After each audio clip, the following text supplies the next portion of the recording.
orang-orang musyrik membenci hal itu. Wassalatu wassalam ala rahmatil muhdah. Salawat dan salam semoga tercurahkan untuk rahmat yang dihadiahkan kepada kita. Sayyidina wa maulana Muhammadin wa ala alihi wa ashabihi wa man ihtada. Semoga salat itu bersambung untuk keluarga Nabi kita, anak-anak beliau, para sahabat beliau, dan orang-orang yang meniti jalan beliau.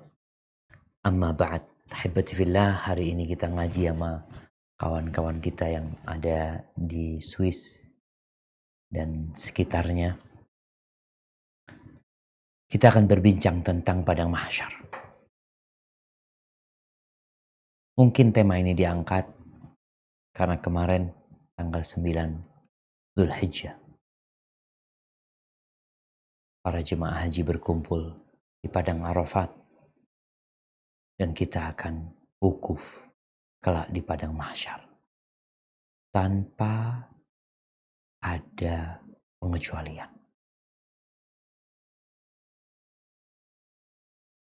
Ketika berbincang ini menjadi salah satu bentuk keimanan kita dengan hari akhir. Salah satu rukun iman itu adalah an tu'mina bil yaumil akhir. Yang Allah Jalla Jalaluh di dalam Al-Quran Karim berulang kali, bahkan kalau kita membaca surat-surat yang ada di Juz Amma,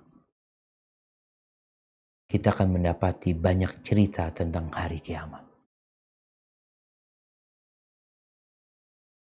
Tatkala kita beriman dengan adanya hari akhir, tentunya itu menjadi motivator kuat bagi setiap mukmin untuk beramal.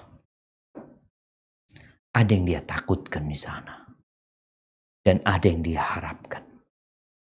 Rasulullah SAW menjelaskan tentang barang siapa yang ingin melihat kepada kiamat itu bagaimana terjadinya ra'yal ain, seperti melihat dengan kedua matanya, maka hendaklah dia membaca surat idza syamsu kuwirat wa idzan nujumu kadarat.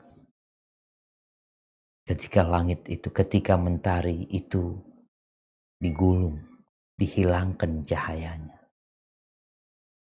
Kemudian firman Allah, idzas samaa'un fatarat wa idzal kawakibun tatharat. Ketika langit terbelah,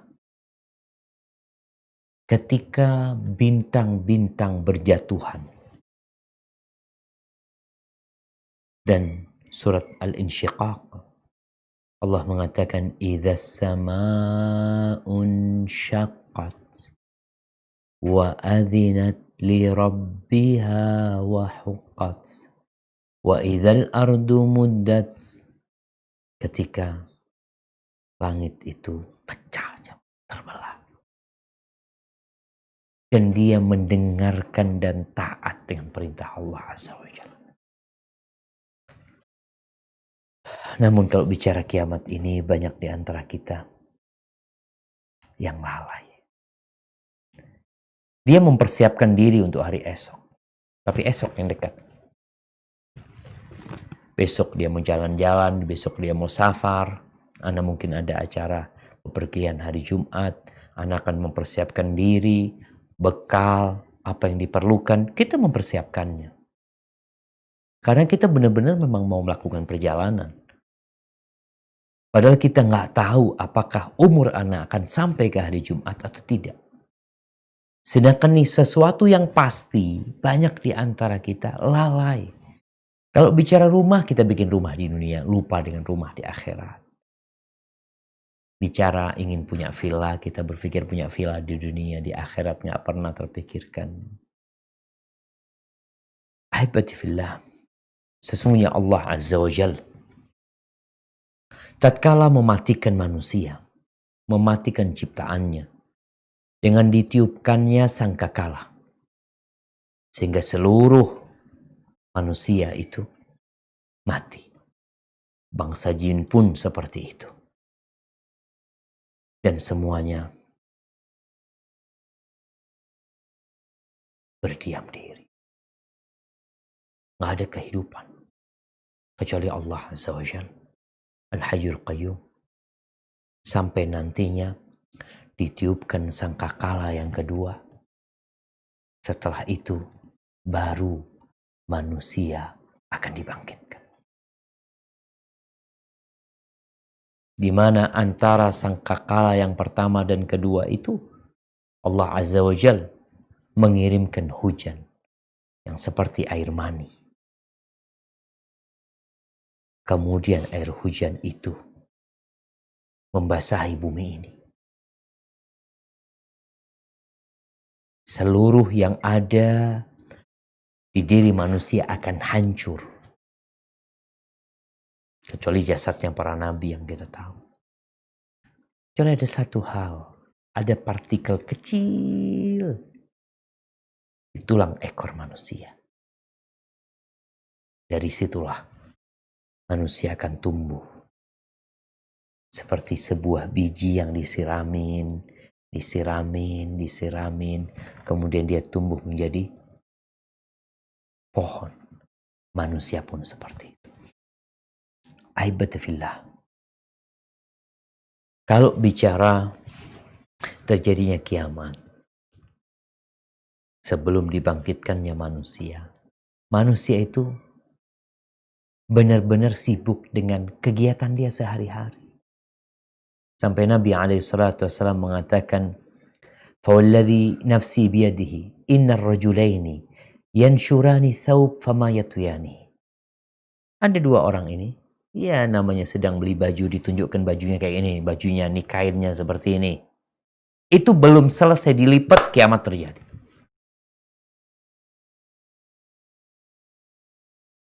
Jadi orang-orang memang bukan sedang nunggu ini kayaknya bentar lagi kiamatnya. Enggak. Ini normal kehidupannya. Ada orang yang sedang bikin kolam ya. Dia belum sempat ngisi air. Ternyata kiamat terjadi. Wa innar rajula la yahlibu naqatahu fama yashrabuhu abada. Nanti itu kiamat terjadi. Ada orang yang sedang memerah susu ontanya, belum sempat minum. Berarti dia keluar dari rumahnya, berangkat ke ontanya, dia perah susunya, dan kiamat itu terjadi. Kejadian itu tiba-tiba. Kemudian nanti setelah manusia tadi tumbuh, manusia akan dibangkitkan, kemudian dihimpun. Kata-kata mahsyar. Mahsyar itu adalah tempat kumpulnya manusia. Bagaimana manusia dikumpulkan nantinya jemaah? Sejatinya ada 4 pengumpulan manusia. Ada 4 pengumpulan manusia ini. 2 di dunia dan 2 di akhirat. Adapun 2 yang di dunia, salah satunya yang disebutkan di surat Al-Hasyr. Ayat 2. Nanti dibaca. Karena itu bukan termasuk pembahasan kita. Tapi Anda hanya ingin menyebutkan tentang macam-macam pengumpulan manusia. Ketika Yahudi Bani Nawir berkhianat. Mereka kemudian diusir dari kota Madinah. Allah mengatakan. Huwaladzi akhrajal ladzina kafaru min ahlil kitab min diyarihim li awwalil hasyr. Jadi penghimpunan pertama itu terjadi. Ketika Nabi masih hidup SAW. Di mana akhirnya orang-orang Yahudi keluar dari kota Madinah, pergi mereka untuk dihimpun. Yang kedua, penghimpunan yang kedua atau pengumpulan yang kedua adalah yang disebutkan di tanda-tanda kiamat. Di mana sebelum terjadi kiamat itu ada 10 tanda-tanda besar. Salah satunya adalah dikumpulkannya manusia menuju ke Syam. Nanti kita akan uraikan lebih dalam lagi.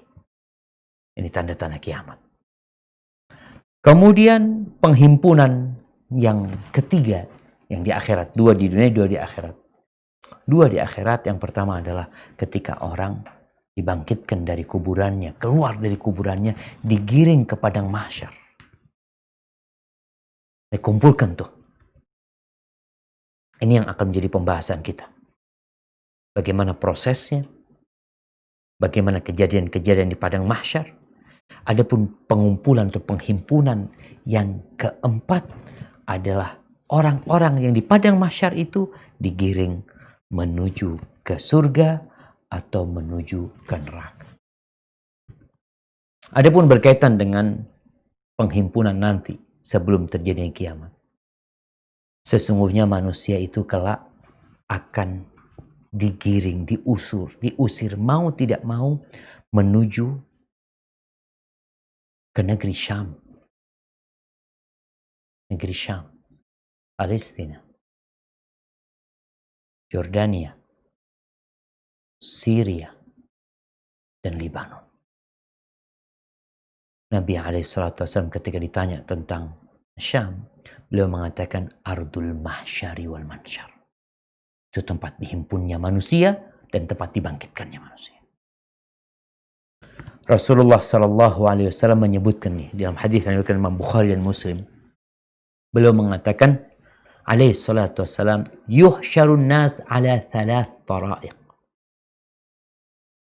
Manusia itu akan digiring ke padang mahsyar itu dengan 3 cara. Raghibin, rahibin.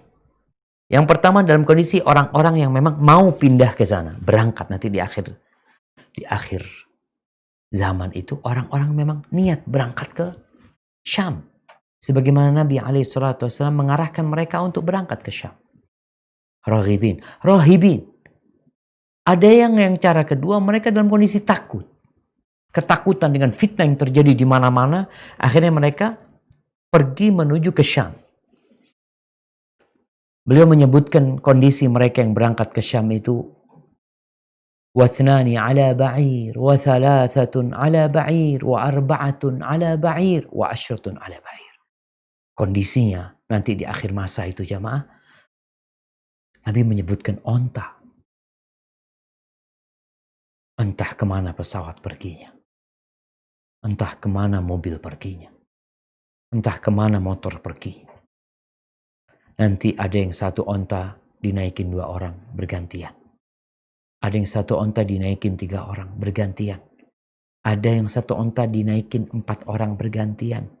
Ada satu onta yang dinaikin 10 orang bergantian.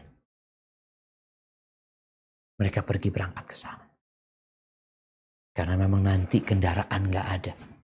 Bahkan onta-onta pun juga habis. Wa yahsyuru baqiyatahum an-nar. Sisanya kan masih banyak orang-orang. Tadi kan ada yang berangkat karena ingin ke sana, ada yang karena takut. Sisanya siapa yang menghimpun? Orang-orang sebagian masih tinggal di rumah-rumah mereka. Masih tinggal di kampung-kampung mereka.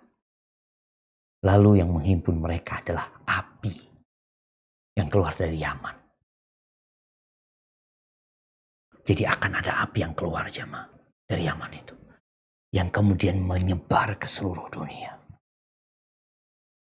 Jadi orang itu digiring sama api. Nabi SAW mengatakan tentang api itu, taqilu ma'ahum haitsu qalu. Ketika orang-orang itu kecapean istirahat, apinya itu diam. Tidak membakar mereka. Ini orang-orang yang memang mau pergi. Nanti ketika mereka udah istirahat, lalu digiring lagi api itu memaksa mereka untuk pergi. Wa tabitu ma'ahum haitsu batu. Bermalam bersama mereka. Di mana mereka bermalam? Mereka capek istirahat bermalam, apinya berhenti. Wa tusbihu ma'ahum haitsu. Pagi harinya bangun, api itu kembali menggiring mereka. Wa tumsi ma'ahum haitsu amsau. Sore harinya mereka terus ikut. Keluarnya dari Yaman, kata Nabi SAW, takhruju narun min qibali Hadramut, di arah Hadramut sana, tahsyurun nas. akan menghimpun manusia. Para sahabat bertanya, "Ya Rasulullah, fama ta'muruna?" Alaikas salatu wassalam, ya Rasulullah. Engkau perintahkan kepada kami apa ketika itu? Alaikum bisyam. Alaikum bisyam. Kalian berangkatlah ke Syam. Jadi ada orang yang berangkat ke Syam dalam kondisi dia memang mau berangkat, tapi ada yang berangkat ke Syam karena dipaksa oleh api tersebut. Jadi orang-orang dikumpulkan di Syam, setelah itu di sana mereka akan mati semuanya. Jadi ditiupkan sangkakala dalam kondisi mereka berada di Syam. Jadi udah dikumpulin terlebih dahulu. Ahibati fillah. Pernah sahabat bertanya kepada Nabi SAW. Maimunah binti Sa'ad itu bertanya kepada Nabi, "Ya Nabi Allah, aftina fi Baitul Maqdis." Berikan fatwa kepada kami tentang Baitul Maqdis ini. Qala ardul mahsyari wal mansyar. Baitul Maqdis itu tempat dihimpunnya manusia nanti dikumpulkan di akhir masa dan tempat dibangkitkan manusia dari sana. Jamaah rahimakumullah. Baik, selesai sudah. Mati semua orang. Kullu nafsin dha'iqatul maut. Semua yang bernafas itu akan merasakan kematian. Ya nggak mati sekarang, nanti pun akan mati. Mau sebanyak apapun hartamu, mau setinggi apapun jabatanmu, yang jelas engkau akan mati. Setelah mati manusia akan dibangkitkan. Tadi cerita yang awal kita sampaikan ya. Allah kirimkan air hujan, kemudian tumbuhlah manusia itu. Thumma nufikha fihi ukhra fa idahum qiyamun yanzurun. Kata Allah Azza wa Jalla, kemudian ditiupkan sangkakala yang kedua, tahu-tahu mereka bangun, berdiri di kuburan. Padang mahsyar yang setelah kematian ini, dalam hadis riwayat Bukhari dan Muslim, Rasulullah SAW mengatakan, "Yuhsyarun nasu yawmal qiyamati ala ardin bayda afra ka qursatin naqi laysa fihi alamun li ahad." Hadis riwayat Bukhari Muslim. Kelak pada hari kiamat manusia akan dihimpun di atas bumi, tetap di bumi. Bumi itu putih. Afro, dikatakan afro itu ada merah-merahnya dikit. Seperti roti. Ada roti yang bulat ya, yang bersih, yang nggak ada gosongnya, nggak ada apa, dan di situ tidak ada satupun tanda-tanda untuk seorang. Jadi nggak ada tanda, oh aku pernah tinggal di sini. Katakan, oh ini loh rumahku di sini dulu. Mungkin buat orang yang tinggal di Syam, ketika dibangkitkan dia lihat, mungkin dia bisa tahu. Oh ini toko, aku punya toko di sini dulu. Nggak ada sama sekali. Dan tidak ada tempat untuk bersembunyi. Rata aja mah. Kalau bicara sekarang bumi ini, masih ada yang meragukan bumi itu bulat atau rata. Nanti pada hari kiamat dia akan rata aja mah. Nggak ada tempat bersembunyi buat seorang pun. Allah Azza wa Jalla berfirman di surat Thaha ayat 107. Coba dibaca. Surat Thaha ayat 107.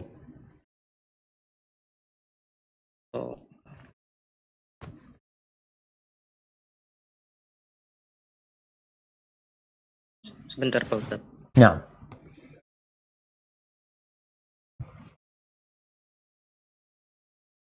Surat Thaha 107. Nah.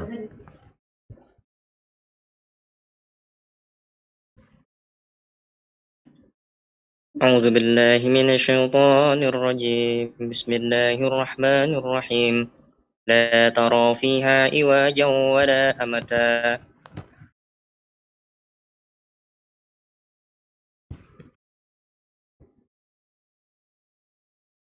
Nah, artinya sehingga kamu tidak akan melihat lagi ada tempat yang rendah dan yang tinggi di sana. Kita sekarang melihat ada dataran tinggi, ada dataran rendah. Kita melihat gunung tertinggi dunia yang semuanya akan dihancurkan sama Allah Subhanahu wa taala. Rata sama tanah. Kalau kita ingin meratakan tanah, mungkin kita uruk tanah tersebut. Tapi pada hari itu Allah hanya dengan mengatakan kun fayakun. Jadilah bumi itu rata. Dan kondisi bumi bukan seperti bumi yang kita tempatin sekarang. Allah berfirman di surat Ibrahim ayat 48. Di surat Ibrahim ayat 48. Bagaimana Allah Azza wa Jalla menjelaskan bahwasanya akan dirubah bumi ini. Allah ala kulli syai'in qadir. Dan ketika manusia dibangkitkan nanti, bumi ini akan memuntahkan emas. Akan dimuntahkan emas sebesar tiang-tiang jemaah. Ketika orang keluar dari kuburannya melihat itu emas, nggak ada yang mau ngambil itu emas. Dia hanya mendatangi mengatakan, karena ini aku membunuh saudaraku. Karena ini aku memutuskan silaturahim. Allah ingin menunjukkan kepada mereka bahwa nggak ada nilainya dari harta yang dikumpulkan manusia kecuali kalau dia beramal soleh. Nah, tafadhal dibaca. A'udzu billahi minasy syaithanir rajim. Yauma tubaddalul ardu ghairal ardi was samawati wa baradu lillail wahidil qahhar. Yaitu pada hari ketika bumi diganti dengan bumi yang lain dan demikian pula langit. Dan mereka manusia berkumpul di padang mahsyar menghadap Allah yang Maha Esa dan Maha Perkasa. Subhanallah jemaah. Allah jadikan bumi itu rata. Nggak ada bekas rumahmu. Bangunan yang tertinggi, sekarang manusia berlomba-lomba membangun bangunan yang tinggi-tinggi. Bahkan bangunan tertinggi itu ada di Jazirah Arab. Itu pun akan rata sama. Manusia akan digiring ke sana. Rasulullah sallallahu alaihi wasallam mengatakan, "Tumaddul ardu yaumal qiyamati maddal adim." Bumi itu akan dibentangkan pada hari kiamat seperti dibentangkannya kulit. Kita tahu kambing itu kulitnya nggak rata karena dari tubuhnya. Ketika sudah dikulitin, kemudian dia itu ditarik tarik lurus biasanya. Akan seperti itu bumi itu. Dan di tempat itu orang tidak memiliki kecuali tempat kaki dia. Sekarang Anda punya rumah, luasnya 100 meter. Ya, mungkin sebagian punya rumah luasnya 1000 meter. Engkau punya banyak tanah. Tapi nanti engkau tidak memiliki kecuali tempat berdiri.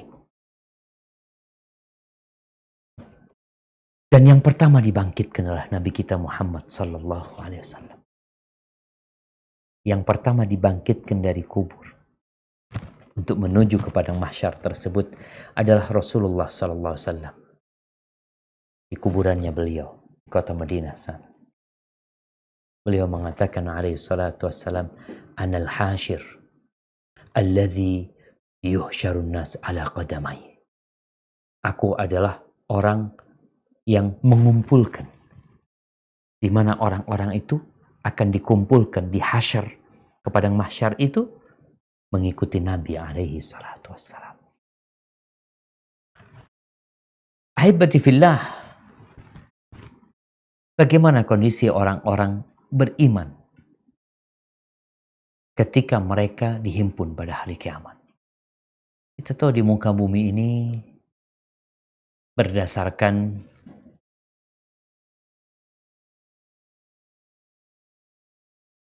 mereka yang menghitung populasi umat di dunia ini menyebutkan bahwasanya jumlah umat Islam itu 1,7 miliar, sisanya orang-orang dengan agama yang macam-macam, yang jelas mereka bukan muslim. Yang muslim pun ada yang bertakwa dan tidak bertakwa. Bagaimana dihimpunnya manusia? Allah sebutkan di surat Maryam. Coba dibuka. Surat Maryam ayat 85, 86.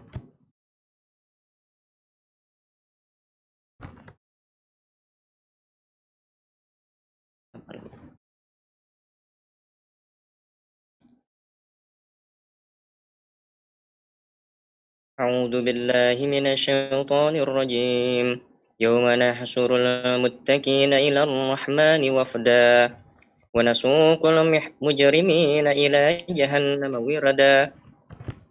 Ingatlah pada hari ketika kami mengumpulkan orang-orang yang bertakwa kepada Allah yang Maha Pengasih bagaikan kafilah yang terhormat.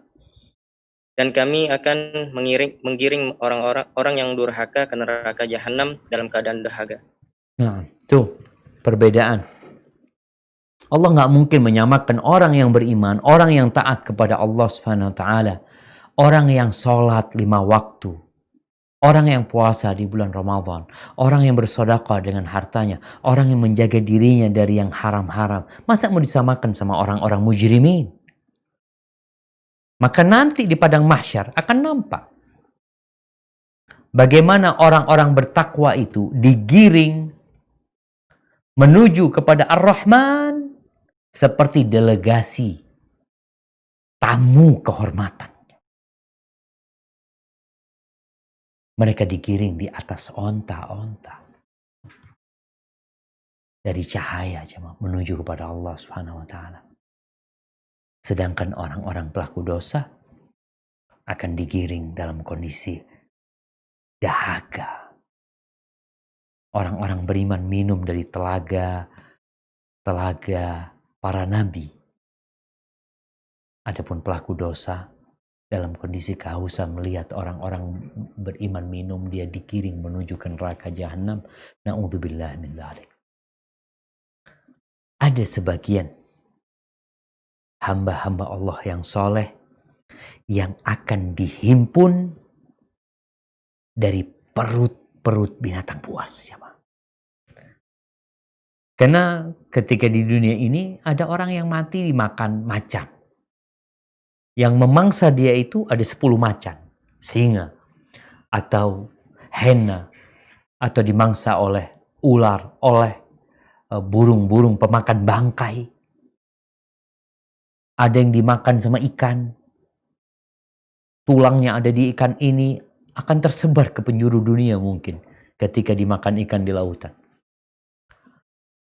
Dan dia pun akan dibangkitkan sama Allah SWT. Akan dikumpulkan tubuh dia. Rasulullah SAW dalam hadis riwayat Tirmidzi. Kita tahu Hamzah, paman Rasul alaihi salatu wasallam, tewas pada waktu perang Uhud. Dalam kondisi hidung dia dipotong. Telinga dia dipotong. Perut dia dibelah. Jantung dia dikeluarkan. Nah, ketika Nabi melihat Hamzah seperti itu, Nabi mengatakan, laula an tajida Safiyah fi nafsiha la taraktuhu hatta ta'kulahu al-afiyah. Andai kata aku tidak khawatir Safiyah nanti akan bersedih ya dengan kesedihan yang mendalam sekali, niscaya aku akan biarkan Hamzah ini dimakan oleh binatang-binatang buas, oleh burung-burung pemakan bangkai. Hatta yahsyurahullah min butuni tayr was-sibab. Sehingga Allah menghimpun dia dari perut-perut burung-burung dan perut-perut binatang buas. Jadi kalau ada pertanyaan, gimana orang yang matinya dibakar, kemudian debunya ditebarkan? Allah tinggal mengatakan kun, dia akan berkumpul. Ahibati fillah, bagaimana manusia dikeluarkan dari kuburan? Telanjang. Memang nggak ada yang dia bawa. Oke, ketika dia mati di dunia dikasih kafan. kafan itu hilang. Rasul sallallahu alaihi wasallam mengatakan, innakum tuhsyaruna hufatan uratan ghurran.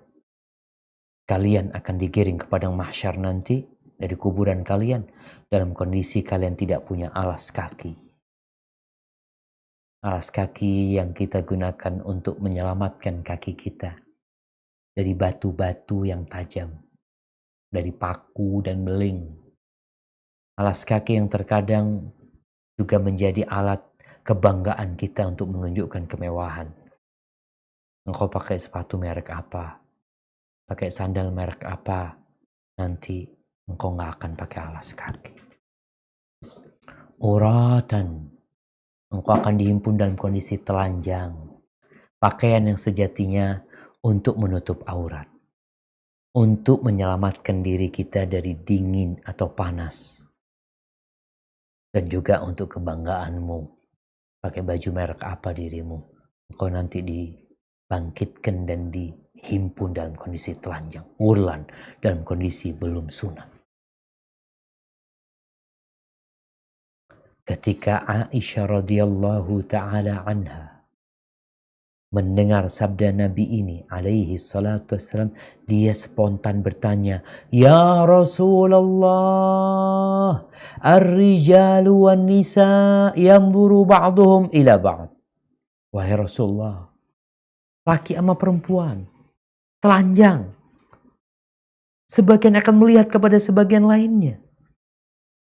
Ahibati fillah, ini Aisyah. Bagaimana kehormatan dia dan kemuliaan dirinya menjaga auratnya. Sampai dia berpikir nanti kiamat gimana kalau telanjang. Di saat kita melihat manusia-manusia di masa sekarang, mereka udah telanjang sebelum ditelanjangi.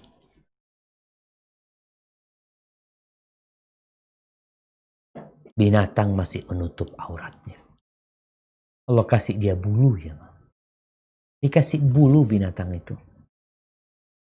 Kita lihat ayam, kita lihat burung, kita lihat sapi. Auratnya masih tertutup. Ya, ketika Aisyah menanyakan itu kepada Nabi SAW, beliau mengatakan, al-amru asyaddu min ayyahummahum dzat.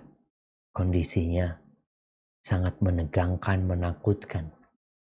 Dan tidak akan membuat mereka berpikir untuk melihat. Mereka semua ketakutan ketika dihimpun oleh Allah Subhanahu wa Ta'ala. Terbelalak mata mereka.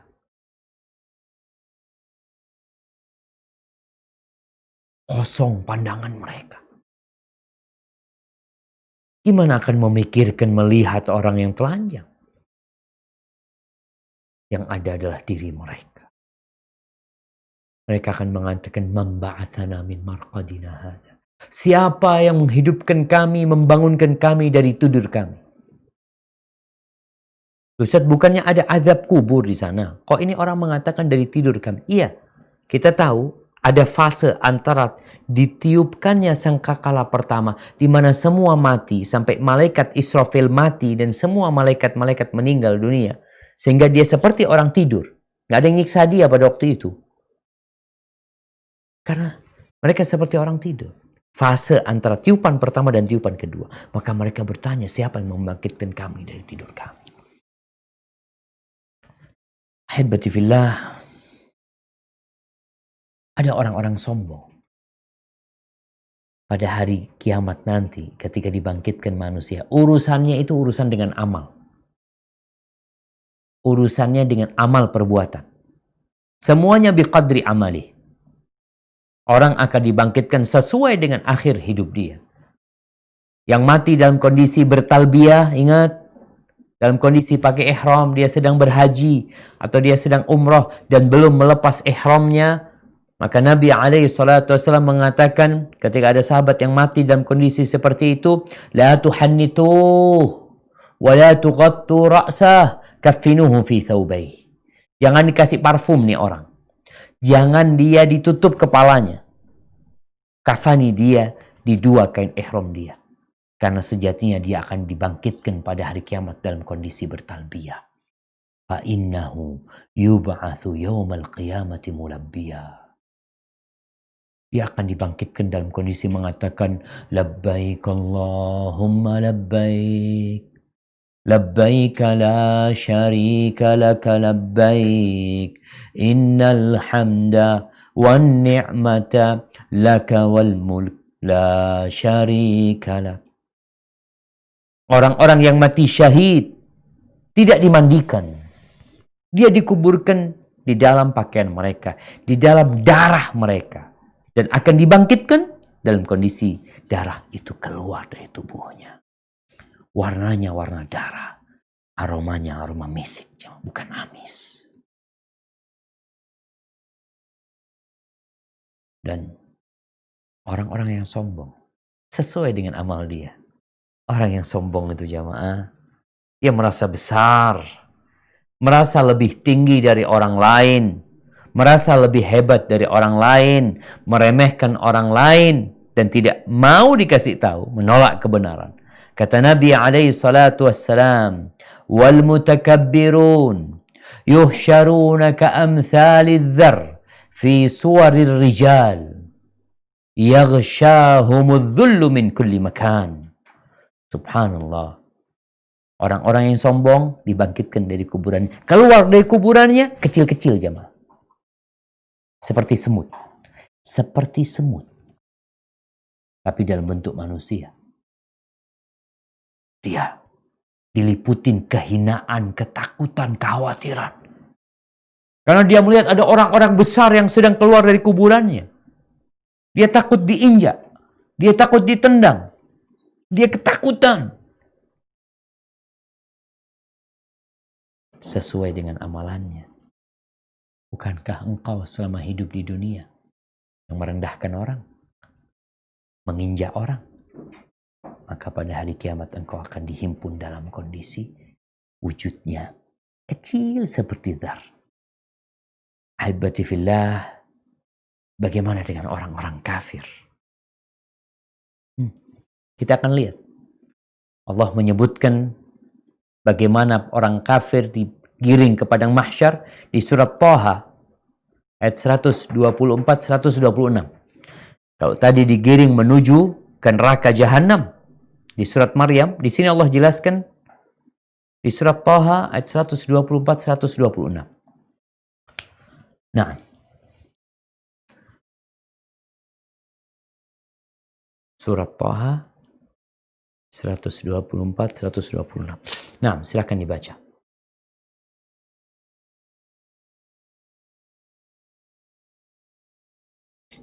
أعوذ بالله من الشيطان الرجيم ومن أعرض عن ذكري فإن له معيشة ضنكا ونحشره يوم القيامة معيشة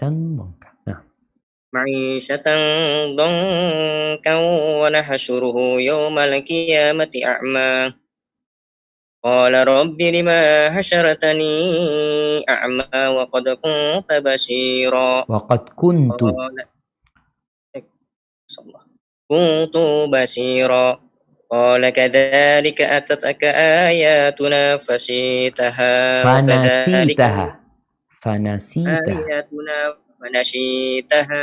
وكذلك اليوم تنسى. Artinya, dan barang siapa berpaling dari peringatanku, maka sungguh dia akan menjalani kehidupan yang sempit, dan kami akan mengumpulkannya pada hari kiamat dalam keadaan buta. Dia berkata, ya Tuhanku, mengapa engkau kumpulkan aku dalam keadaan buta, padahal dahulu aku dapat melihat. Ya Allah berfirman, demikianlah dahulu telah datang kepadamu ayat-ayat kami, dan kamu mengabaikannya, jadi begitu pula pada hari ini kamu diabaikan. Nah, tuh. Yang menolak peringatan Allah, yang menolak Al-Quranul Karim di dunia akan dapat kehidupan yang sempit. Walaupun rumahnya luas, walaupun hartanya berlimpah, Allah sudah sebutkan dan kita percaya sama firman Allah. Bahwa setiap orang yang berpaling dari peringatan Allah, dia akan mendapatkan kehidupan yang sempit sesuai dengan kadar berpalingnya dia dari ayat-ayat Allah Subhanahu wa taala. Hari kiamat keluar dari kuburannya buta. Padahal dalam kehidupan dunia dia bisa melihat. Maka dia mengatakan, ya Rabbi lima hasyartani a'ma. Wahai Rabbku, kenapa engkau himpun aku, kumpulkan aku dalam kondisi buta? Ya, semua sesuai dengan amalan.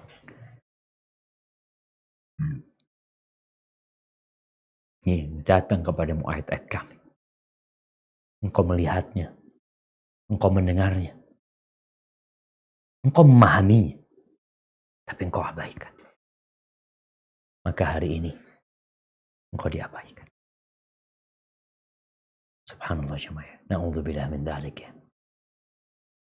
Kemudian ini ada yang di kondisi buta. Sebagian mereka di ayat yang lainnya di surat Al-Furqan ayat 34. Di surah Al-Furqan ayat 34 Allah menjelaskan bahwa orang-orang kafir itu dihimpun, dikumpulkan dalam kondisi terjungkir ya. Wajahnya. Jadi wajahnya itu yang berjalan jemaah. Seperti apa? Orang berjalan dengan kakinya kita tahu. Ini wajahnya, berjalan dengan wajahnya. Sehingga wajahnya itu tertabrak oleh tanah. Nah, silakan dibaca.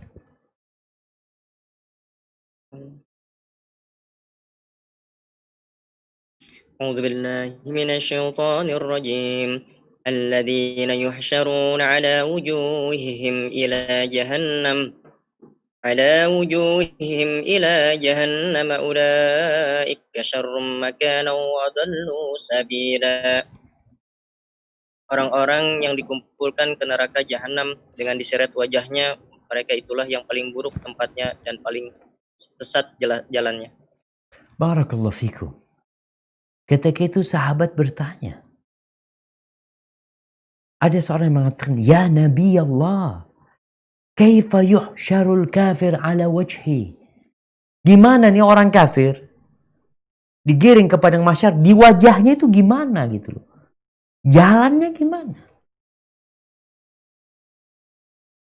Maka Nabi SAW mengatakan, alaysa alladhi amsyahu ala rijlain fid dunya qadiran ala an yumsyihu ala wajhi yaumil qiyamah. Bukankah yang membuat dia berjalan dengan kedua kakinya di muka bumi ini itu mampu untuk membuat dia berjalan di wajah dia? Qatadah bin Da'am as-Sadusi yang mendengarkan hadis ini dari Anas mengatakan, bala wa izzati rabbina. Iya benar. Dengan kehormatan Tuhan kami, Allah mampu. Kenapa orang-orang kafir kok digiring di wajahnya, jemaah? Dihimpun dengan berjalan di wajahnya, diseret wajahnya. Para ulama menyebutkan bahwa ini orang-orang kafir ketika di dunia nggak pernah sujud buat Allah Azza wa Jalla. Keningnya nih, wajahnya ini nggak pernah diletakkan di tanah sama dia. Maka hukuman buat mereka diseret di wajah mereka untuk menampakkan kehinaan mereka. Maka Anda ucapkan selamat buat orang-orang yang meninggalkan sholat, yang gak pernah meletakkan keningnya di muka bumi ini. Orang kafir itu dihimpun di wajahnya, digeret. Apa engkau mau diseret di wajahmu? Ahibati fillah, setan-setan pun akan dihimpun ke padang mahsyar. Allah jelaskan di surat Maryam ayat 68. Bagaimana setan-setan ini juga dihimpun. Karena Allah menciptakan bangsa jin dan manusia ini untuk beribadah kepada Allah Subhanahu wa taala.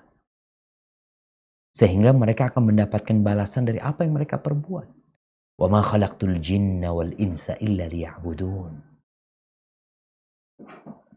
Dan Allah mengatakan di surat Ar-Rahman, "Fabi'ayyi ala'i rabbikuma tukadziban." Kalian nih bangsa jin dan manusia, nikmat Allah yang mana yang kalian dustakan? Maka jin pun setan-setan akan dihimpun. Nah, silakan dibaca. أعوذ بالله من الشيطان الرجيم فوربك لنحشرنهم والشياطين ثم لنحضرنهم حول جهنم جثيا. Maka demi Tuhanmu, sungguh pasti akan kami kumpulkan mereka bersama setan, kemudian pasti kami akan datangkan mereka ke sekeliling jahanam dengan berlutut. Nah, tuh orang-orang yang mengatakan, "Ana ini gara-gara setan seperti ini, setannya ikut." Nih setanmu. Yang kau mengatakan dia menyesatkanmu, ikut sama engkau. Dikumpulin. Dan akan dalam kondisi berlutut, jamaah. Bersimpuh mereka di lutut mereka. Di neraka jahanam. Dan Allah menceritakan tentang orang-orang kafir juga, orang-orang fasik, para pelaku dosa, orang-orang yang zalim. Bagaimana mereka akan dikumpulkan bersama kelompok mereka. Kita tahu di muka bumi ini, manusia itu ya memiliki kecondongan yang beda-beda. Dosa-dosa mereka juga beda-beda. Ada yang suka menzalimin orang. Ada yang suka berzina, ada yang suka minum, ada yang suka menampakkan aurat mereka, joget-joget. Ya, ada yang suka riba. Ada mungkin, nggak tahu apakah komunitas pelaku riba umumnya gitu. Tapi yang jelas, semua akan dikumpulkan sesuai dengan kelompok mereka. Di surat As-Saffat, ayat 22. 23. Surat As-Saffat ayat 22, 23.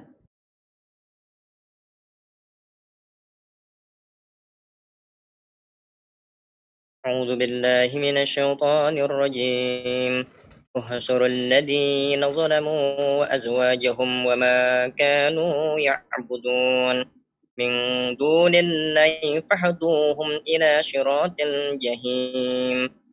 Diperintahkan kepada malaikat, kumpulkanlah orang-orang yang zalim beserta teman sejawat mereka dan apa yang dahulu mereka sembah selain Allah, lalu tunjukkanlah kepada mereka jalan ke neraka. Nah, dikumpulin.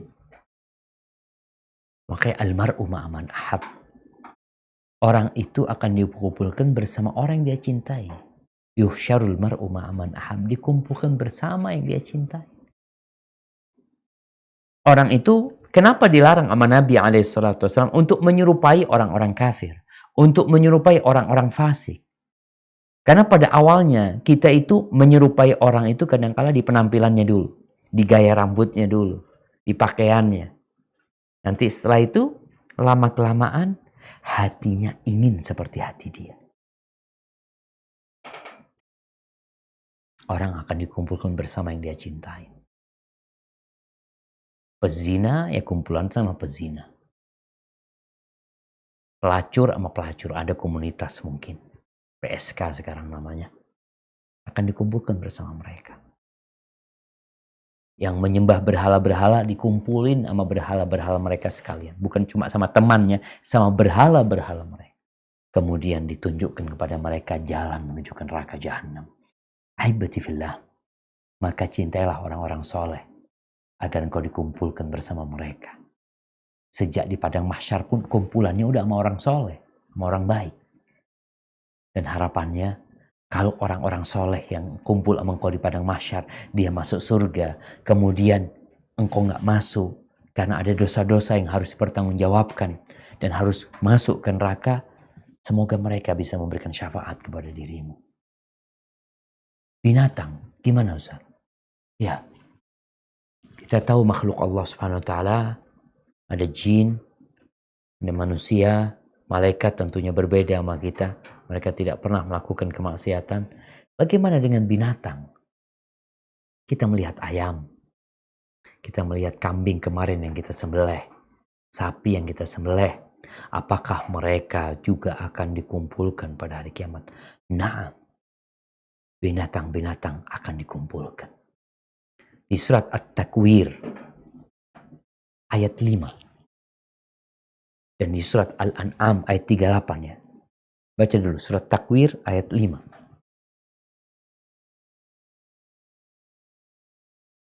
أعوذ بالله من الشيطان الرجيم وإذا الوحوش حشرت dan apabila binatang-binatang liar dikumpulkan. Nah, binatang-binatang buas nih jemaah, atau binatang-binatang liar akan dikumpulin. Kemudian di surat Al-An'am ayat 38.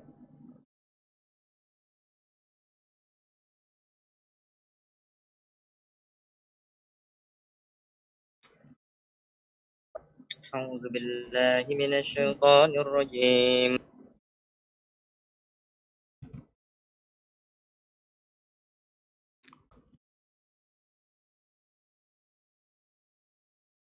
Nah, masih di mute kayaknya itu, nggak kedengaran suaranya. Nah, tafadhal. أعوذ بالله من الشيطان الرجيم وما من دابة في الأرض ولا طائر يطير بجناحيه إلا أمم أمثالكم ما فرطنا في الكتاب من شيء ثم إلى ربهم يحشرون. Dan tidak ada seekor binatang pun yang ada di bumi dan burung-burung yang terbang dan kedua sayapnya dengan kedua sayapnya, melainkan semuanya merupakan umat-umat juga seperti kamu. Tidak ada sesuatu pun yang kami luputkan di dalam kitab, kemudian kepada Tuhan mereka dikumpulkan. Tuh jamaah, semuanya dikumpulin. Semuanya dikumpulin. Sampai ada riwayat dari Ibnu Abbas radhiyallahu anhu, hatta dzubab, sampai lalat pun akan dikumpulkan. Nggak ada yang tersisa, nggak ada yang luput. Mereka akan dikumpulkan. Allah Azza wa Jal pada hari itu akan menegakkan timbangan keadilan. Rasulullah sallallahu alaihi wasallam mengatakan, yuhsyarul khalaiku kulluhum yaumal qiyamah. Semua makhluk Allah kelak akan dikumpulkan ke padang mahsyar, di hasyar pada hari kiamat, semuanya. Kulluhum. Al-bahaim, wad-dawab, wat-tair.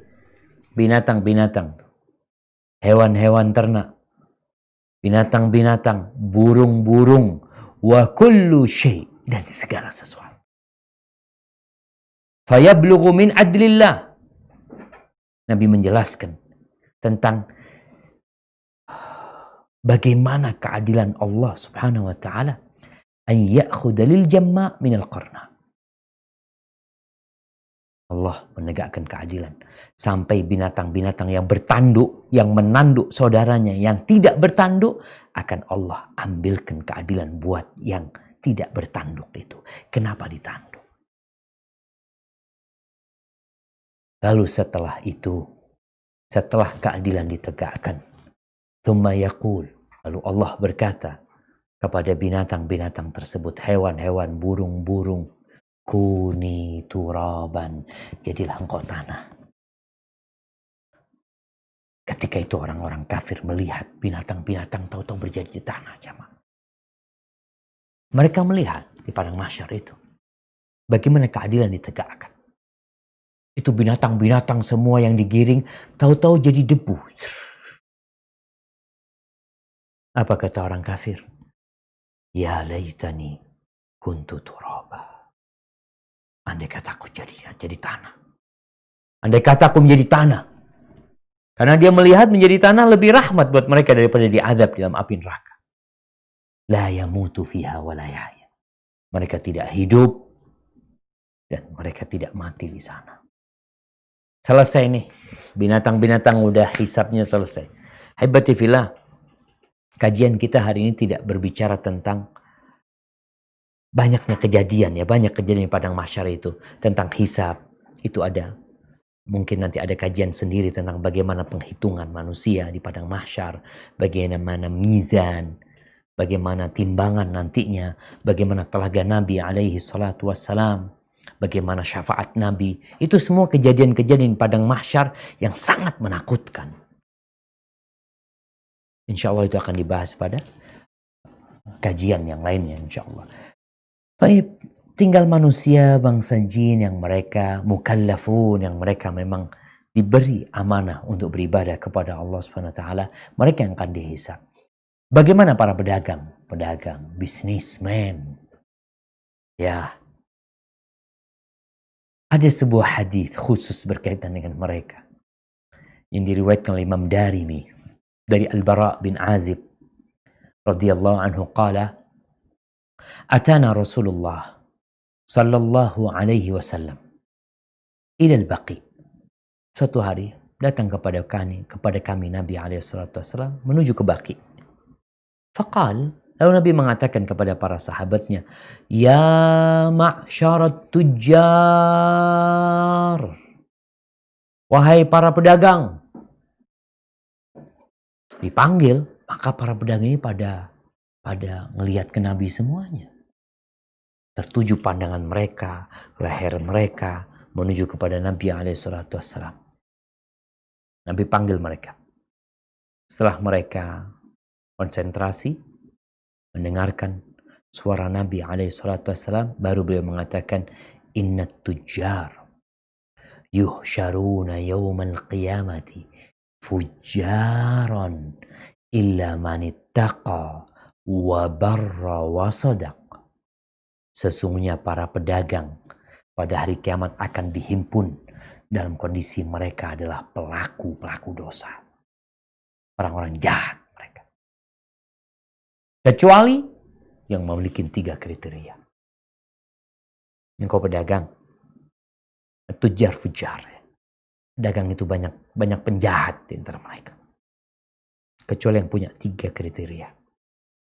Ittaqah, dia bertakwa kepada Allah Subhanahu wa taala. Dan jual beli dia. Dia tidak menjual yang haram. Tidak menjual dengan cara yang haram. Tidak menipu. Tuh, bertakwa kepada Allah Subhanahu wa taala. Wabar, dan dia memenuhi sumpahnya. Kadangkala pedagang ini sukanya sumpah. Wallahi anak ngambilnya sekian. Anak kasih untung antum sekian. Banyak sekali para pedagang itu. Demi Allah ya. Anak pernah ditipu sama pedagang. Ketika kok kayak gini barangnya. Wallahi. Wallahi apanya wallahi. Benar-benar ditipu, tetap sumpah jamaah. Karena dia ingin dagangan dia laris dan dia tidak ingin dikembalikan apa yang sudah dia jual. Dalam kondisi kita tahu konsumen itu punya hak mengembalikan barang kalau tidak sesuai dengan apa yang dia beli, dengan janjinya pedagang tersebut. Maka yang pertama bertakwa kepada Allah, yang kedua dia memenuhi janjinya, wasadaq, dan jujur, nggak berdusta. Di hadis lain Nabi mengatakan bayan, dia menjelaskan, dia jujur. Kalau barangnya bagus dia katakan bagus. Kalau barangnya ada aibnya dia sebutkan barang ini. Karena kalau pedagang ini kan tahu. Umpamanya, Anda punya motor, Anda mau jual nih. Anda udah pakai motor ini 2 tahun. Sehingga Anda tahu dengan kondisi motor ini. Ini ada konsumen yang mau beli, kita katakan, ini barangnya. Padahal kita tahu ada yang gak enak di barang itu. Oke, ini barangnya. Fadhol antum coba. Coba dia, nyoba cuma 1 menit, 2 menit, 5 menit. Gimana barangnya? Bagus gak? Padahal kita tahu ada masalah di motor itu. Kenapa antum gak jujur? Takut gak jadi beli dia Ustaz. Kadang-kala dibawa sama orang itu, kita doa ya Allah, mudah-mudahan ya Allah gak rusak motornya. Karena kalau rusak gak jadi beli dia. Padahal kita tahu motor itu sedang dalam kondisi rusak. tujar-fujar. Kecuali yang takwa, yang dia kalau sumpah dia memenuhi sumpahnya, dia nggak bohong, kemudian dia jujur. Haibati fillah, ada yang berpendapat kalimat tajir, kadang-kadang kan ada orang singkatan-singkatan ya. Ada yang mengatakan tajir itu kalau mau diuraikan kata dia, tiap huruf itu ada maknanya kata dia. Taknya itu takwa katanya. Taknya kan tajir, taknya itu takwa. Alifnya itu amanah. Nah, jimnya itu jur'ah, berani. Pedagang itu harus berani nanggung resiko, rugi. Kalau ada pedagang yang penakut, ya kadang-kadang nggak untung dia. Yang namanya ada resiko, dia harus berani. Kemudian rohnya itu rohmah, kata dia. Ya ini kayaknya mengada-ngada, tapi nggak apa-apa lah. Kadang-kadang kan orang suka sama singkatan-singkatan, maka tajir itu taknya takwa, alifnya amanah, jimnya jur'ah, artinya keberanian, rohnya rohmah. Ahibati fillah. Hadis yang baru saja kita bacakan tentang para pedagang. Ini menjadi ya petuah buat mereka, peringatan buat mereka. Jangan sampai engkau kemudian dikumpulkan bersama para pelaku dosa, bukan sama para pedagang. Karena engkau termasuk orang-orang yang memang penjahat dalam perdagangan. Ahibati fillah. Kondisi manusia di padang mahsyar itu Allah Azza wa Jalla menjelaskan di banyak ayat dalam Al-Quran Karim ya. Di surat Al-Infitar ayat 4 umpamanya Allah mengatakan wa idzal quburu bu'thirat. Ketika kubur itu dibongkar, dikeluarkan yang di dalamnya. Kemudian di surat Yasin ayat 51 Allah mengatakan wa nufikha fis sur fa idza hum minal ajdathi ila rabbihim yansilun. Ditiupkan sangkakala yang kedua. Tahu-tahu manusia itu dari kuburan mereka bangkit menuju kepada Allah, yansilun, artinya bersegera mereka menuju ke sana.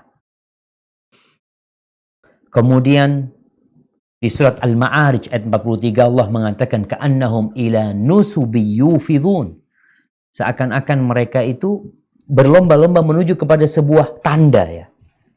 Jadi kalau ada orang lomba mau disuruh menuju ke satu tempat, mereka rombongan gitu, bersegera menuju ke sana. Kemudian disebutkan di surat Al-Qamar di ayat 7 dan 8 Allah mengatakan yakhrujuna minal ajdathi ka'annahum jaradun muntashir muhti'in ila da'. Mereka keluar dari kuburan mereka seperti belalang jamaah yang bertebaran. Muhti'in dalam kondisi mereka bersegera tapi menundukkan kepala mereka. Mereka dalam kondisi bukan menundukkan pada mereka, kepala mereka melihat ke atas, tapi kosong pandangan mereka. Mereka tidak tolah-toleh ke kanan, ke kiri. Disebutkan di surat Ibrahim ayat 43 kondisi manusia pada waktu itu wa afidatuhum hawa, dan hati mereka karena ketakutan, jadi nggak tahu mau berbuat apa mereka. Ahibati fillah, ketika mereka keluar dari kuburan mereka dalam kondisi kebingungan, memandang mata mereka, tidak terdengar kecuali suara kaki yang bergerak. Setelah itu ada yang menyeru mereka. Coba dibuka surat Thaha ayat 108. Di surat Thaha ayat 108.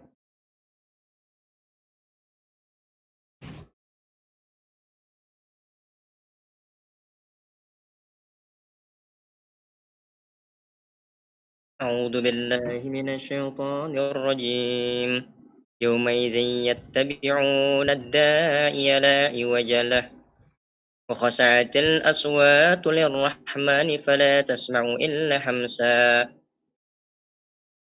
Pada hari itu mereka mengikuti panggilan penyeru malaikat tanpa berbelok-belok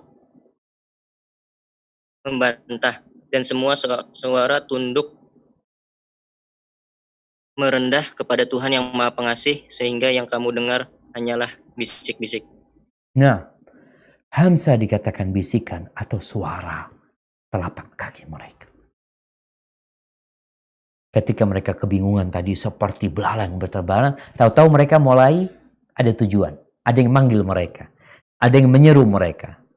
Mereka mendengar suara malaikat yang menyeru mereka. Lalu mereka mengikuti panggilan tersebut. Mereka tidak berangkat ke kanan, tidak ke kiri. Tidak ada suara yang terdengar. Semua suara itu tunduk.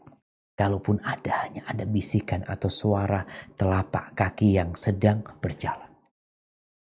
Ahibati fillah. Yang pertama akan mendapatkan pakaian di padang mahsyar nanti adalah Nabiullah Ibrahim alaihissalam.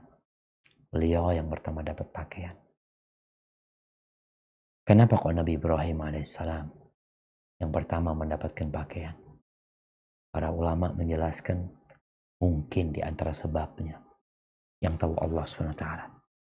Tapi di antara peristiwa yang menimpa Nabi Ibrahim di muka bumi ini, beliau pernah dibakar oleh kaumnya. Beliau diletakkan di manjanik alat lontar yang biasanya kaumnya akan melanjangi orang-orang tersebut, jamaah. Dan kemungkinan Nabi Ibrahim diteranjangi pada waktu itu. Sehingga Allah berikan balasan kepada dia menjadi orang yang pertama berpakaian. Ketika mereka dihimpun berjalan menuju ke padang mahsyar, berhenti nanti mereka. Dan semuanya berdiri buat Allah Azza wa Jalla. Allah berfirman di surat Al-Mutaffifin ayat 6. Yauma yaqumun nas li rabbil alamin. Pada hari manusia berdiri di sana untuk Rabbul Alamin. Berdiri mereka jemaah. Nggak ada yang duduk. Nggak ada yang selonjoran. Mereka semuanya berdiri. Berapa tahun mereka berdiri di sana? Allah Azza wa Jalla mengatakan di surat Al-Ma'arij. Mungkin dibuka surat Al-Ma'arij.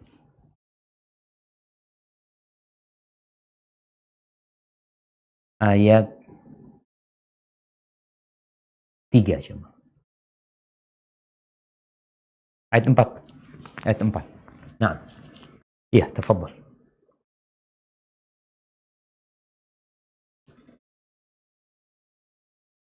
أعوذ بالله من الشيطان الرجيم.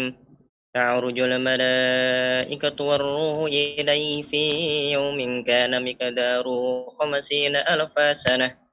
Para malaikat dan Jibril naik menghadap kepada Tuhan dalam sehari setara dengan 50.000 tahun. Sehari setara sama 50.000 tahun. Iya. Ada hari-hari yang setara dengan 50.000 tahun. Berhenti manusia, berdiri di sana. Belum ada hisab nih. Mereka diberhentikan di sana. Di ayat lainnya di surat wa inna yawman 'inda rabbika ka'alfi sanatin mimma ta'uddun. Satu hari di sisimu seperti 1000 tahun dari perhitungan kalian. Manusia berdiri menunggu jamaah. Kebingungan mereka. Di situ matahari mendekat. Kata Nabi SAW bercerita tentang kejadian matahari mendekat itu. 1 mil jaraknya dengan manusia. Kemudian manusia tenggelam dalam keringat mereka. Yaqumu ahaduhum. Berdiri orang, berdiam salah satu di antara mereka. Fi rashihi ila ansafi udhunai. Ada yang sampai ke telinganya. Ada yang sampai mata kakinya. Ya, yang terendah.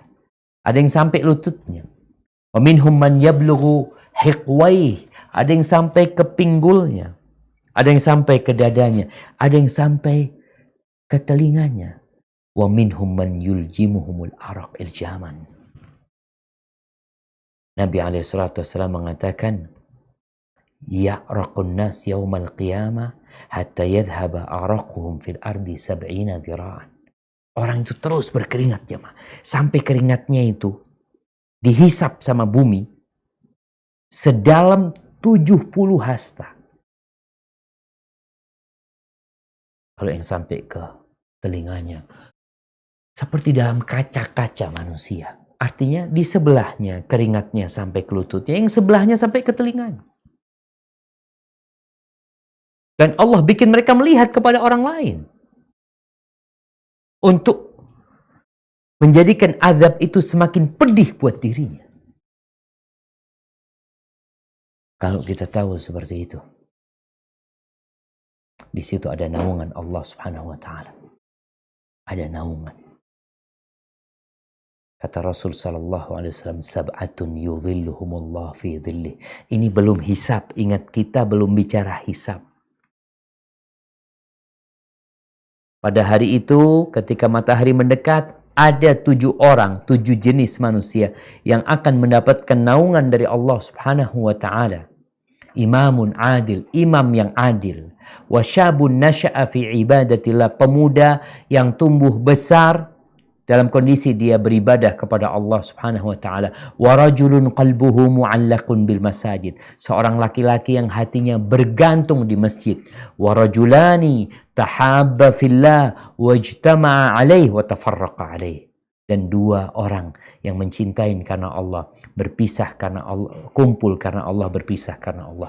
Yang kelima, wa rajulun da'athu imra'atun dhatu mansibin wa jamalin atau dhatu husnin wa jamalin, seorang laki-laki yang diajak berzina oleh seorang wanita yang cantik, jelita, bangsawan, orang yang terhormat sebenarnya.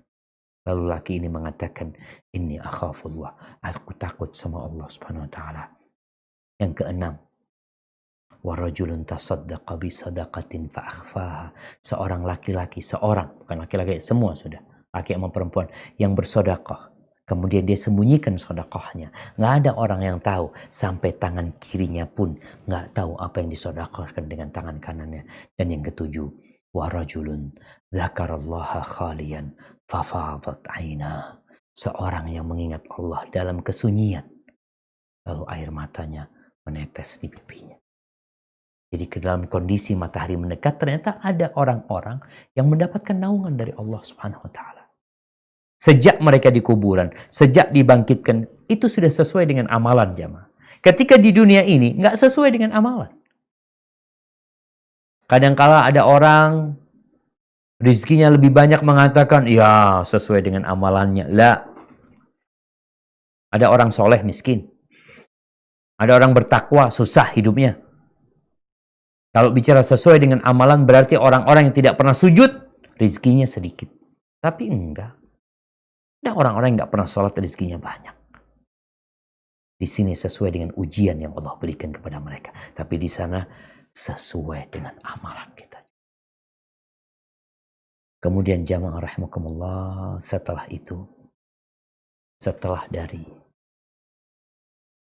tempat matahari yang mendekat kepada mereka, mereka tenggelam dalam keringat mereka, lalu mereka dipersilahkan untuk minum dari telaga Nabi SAW. Tapi ada orang-orang yang tidak bisa minum dari telaga Nabi SAW, padahal umatnya Rasul SAW. Kenapa mereka? Insyaallah kita akan bahas pada pertemuan selanjutnya. Setelah itu, orang diam lagi. Lama menunggu. Lalu datang syafaat Nabi SAW. Mereka berangkat ke Nabi Adam, berangkat ke Nabi Nuh, mereka berangkat ke Nabi Musa, ke Nabi Ibrahim alaihissalam, kepada Nabi Musa, kepada Nabi kita Muhammad alaihissalam. Lalu Nabi kita Muhammad alaihissalam sujud di bawah arsy Allah. Lalu Allah mengatakan setelah Nabi memuji Allah dengan puji-pujian yang kata Nabi, sekarang aku tidak menghafalnya. Lalu Allah mengatakan, irfa' ra'sa wasal tu'ta washfa' tushaffa, angkat kepalamu. Silakan kau minta, yang dipinta akan diberikan kepadamu.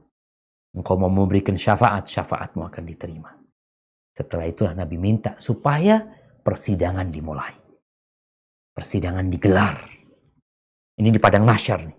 Jadi kejadian di padang mahsyar itu ada banyak sekali. Tadi ada telaga, ada syafaat, kemudian ada perhitungan di mana Allah menanyakan kepada setiap hambanya. Kemudian setelah itu ada pembagian rapot. Setelah itu ada penimbangan amal perbuatan. Setelah penimbangan amal perbuatan ini dan penimbangan rapot, mereka kemudian digiring menuju ke neraka jahanam. Di situ ada kegelapan, jamaah. Orang-orang kafir akan berjatuhan ke neraka jahanam. Mereka tidak melewati sirat. Sedangkan orang-orang beriman akan dikasih cahaya. Dengan cahaya itu mereka akan sampai ke sirat dan melewati sirat yang berada di atas neraka jahanam sesuai dengan amal perbuatannya masing-masing. Hada wallahu a'lam bishawab. Mungkin itu yang bisa Anda sampaikan pada kesempatan kali ini. Kita masuk ke sesi tanya jawab. Nah, Jazakallah khairan kasiran Ustadz. Selanjutnya adalah sesi tanya jawab.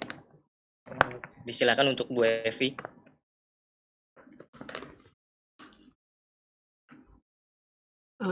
Maaf Bu Evi sedang berhalangan. Ada beberapa pertanyaan Ustadz Syafiq. Nah. Mungkin Mbak Iul silakan bertanya nomor 1. Assalamualaikum Ustadz. Waalaikumsalam warahmatullahi wabarakatuh. Saya mau nanya banyak pertanyaan. Banyak ini, Masya Allah. Jadi yang pertama tentang tadi masalah padang mahsyar, kita kan ditanyakan tentang hartanya.